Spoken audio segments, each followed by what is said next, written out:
मेरे पत्रकार साथियों, मैं सबसे पहले तो अवधेश प्रसाद जी का आज जन्मदिन है। उनको बहुत बहुत शुभकामनाएं। वो और ऊंचाई पे जाएं, स्वास्थ्य बेहतर हो, स्वास्थ्य बेहतर हो, स्वस्थ रहें।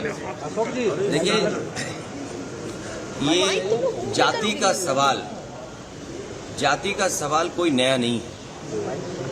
जाति का सवाल बहुत पुराना है।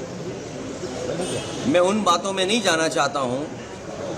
आप हमारे वो साथी हैं जो हर एक पे नजर रखते हैं, और एक समय ऐसा आया था उत्तर प्रदेश के सदन में जहां शूद्र को लेकर के बहुत सी चर्चा शुरू हो गई थी। और मुझे याद है कि मैं जब मंदिर के दर्शन करने गया तो कुछ ऐसी ताकतें हैं समाज में, वो नहीं चाहते थे कि मैं हवन पूजन करूं। मैं आपसे कहूंगा साथियों कि वो जानने की कोशिश आप करना कि वो कौन सी ताकतें हैं समाज की जो किसी को पूजा पाठ के लिए, हवन के लिए उस समय रोक रही थी। और वो दिन मैं भूल नहीं सकता हूं जिस दिन मुख्यमंत्री आवास को गंगा जल से धोया गया था। मुझे कोई आज समझा दे, कोई जागरूक समझदार इंसान मुझे ये समझा दे कि किसी मुख्यमंत्री के घर को गंगा जल से कैसे साफ किया जा सकता है। मैंने लोकसभा के चुनाव में मैनपुरी में देखा कि बहुत सारे लोगों ने प्रतिमा को धोया था।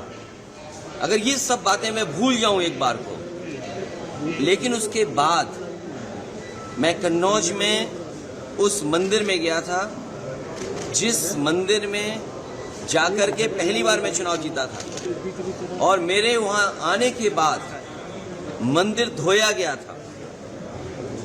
सोचिए, आप कल्पना कर सकते हो, जब आप चंद्रमा में जाना चाहते हैं, इलेक्ट्रॉन्स की बात कर रहे हो, डिजिटल इंडिया की बात हो रही हो, विश्व गुरु, अमृतकाल, विकसित भारत, और आप गंगा जल से धोएंगे मंदिर को। सवाल अगर ये हट जाए एक बार को, और जो सदन का सवाल है, क्या बीजेपी, कांग्रेस पार्टी के नेता या किसी भी व्यक्ति की जात पूछ सकती है? हम और आप लोग कभी व्यवहारिक मजाक करते हैं तो उसमें चलो एक बार को कोई बात मजाक में चली जाए, लेकिन सदन में जो शब्द का इस्तेमाल हुआ था, मुझे तो ये लगता है अनुराग ठाकुर जी को कहा गया है कि 99 बार गाली खा कर के आओ आप सदन में, तब आप मंत्री बनोगे। और जाति का सवाल जिसको जानना है, बाबा साहब भीमराव अम्बेडकर जी की किताब एनिमिलेशन ऑफ कास्ट, एनिमिलेशन ऑफ कास्ट जरूर पढ़नी चाहिए। अगर कोई इस सदन में, और जिस विचारधारा से हम लोग जुड़े हैं, नेताजी जुड़े रहे, डॉक्टर राममनोहर लोहिया जी की विचारधारा को लेकर के जा रहे हैं, उन्होंने जाति तोड़ो की बात कही थी। इनके पास अगर कोई व्यवस्था हो जिससे जाति तोड़ी जा सके, बीजेपी के लोग बताएं कि जाति तोड़ो आंदोलन जो डॉक्टर राममनोहर लोहिया जी ने चलाया था और समाज में एक परिवर्तन लाने की कोशिश की थी, क्या जाति तोड़ो आंदोलन का उनके पास कोई दूसरा है विकल्प? और फिर जिसको जाति को लेकर के शिकायत और दिक्कत और परेशानी हो, उसे आज ही किताब खरीद लेनी चाहिए मंडल कमीशन की, और उसकी प्रस्तावना पढ़नी चाहिए। और प्रस्तावना के साथ साथ हमारे संविधान की प्रस्तावना भी पढ़नी चाहिए, जिसमें सोशलिस्ट कंट्री की बात कही है, जिसमें गैर बराबरी खत्म करने का रास्ता दिखाया गया है। और जाति के आधार पे ही आपको आरक्षण क्यों दिया है? आरक्षण इसीलिए दिया कि हम जाति के आधार पर हम गरीब हैं। तो अगर ये मांग हो रही है कि जाति जनगणना हो तो कोई गलत नहीं है। हमारे बहुत सारे फैसले और बहुत सारी नीतियां तभी अच्छी बनेंगी जब जाति जनगणना हो जाए और समाज को ये पता लगे कौन कितनी आबादी का है, उसको उस हक और सम्मान के साथ उसको उसमें मिल जाए। और सबसे बड़ी बात है, भारतीय जनता पार्टी के लोग घबराए हुए पीडीए की लड़ाई से। ये पीडीए से घबराए हुए हैं, क्योंकि एनडीए को अगर किसी ने पटका है तो पीडीए ने पटका है।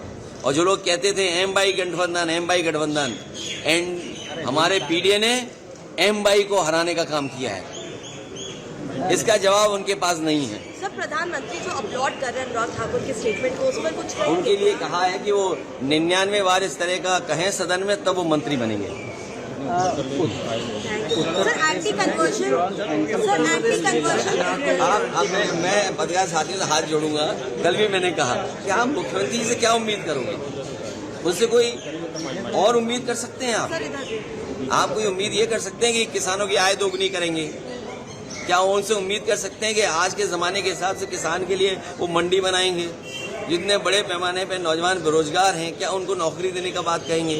अरे जिन्होंने बिजली को महंगा कर दिया हो, बिजली के कारखाने पूरे न किए हों, उत्तर प्रदेश को बर्बाद कर दिया हो, और उनसे क्या उम्मीद करोगे? क्योंकि वो ध्यान हटाना चाहते हैं, कभी तख्ती लगवाते फिर रहे हैं, कभी फिर वो ऐसे कानून ला रहे हैं। अरे छुआछूत के खिलाफ भी कोई काम करेंगे। और फिर सरकार, ये जानते हैं आप, अगर इंटरकास्ट शादी करते हैं तो आपको मदद करती है सरकार। आप इंटर रिलीजन करते हैं तो यूपी की सरकार मदद करती थी।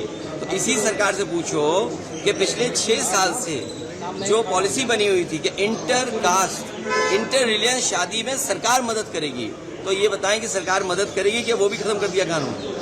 तो ये केवल योगी आदित्यनाथ जी ने कहा कि आप चर्चा को गच्चा दे दिया। अरे भाई, दिल्ली वालों ने लखनऊ वालों को गच्चा दिया और लखनऊ वालों ने दिल्ली वालों को गच्चा दिया।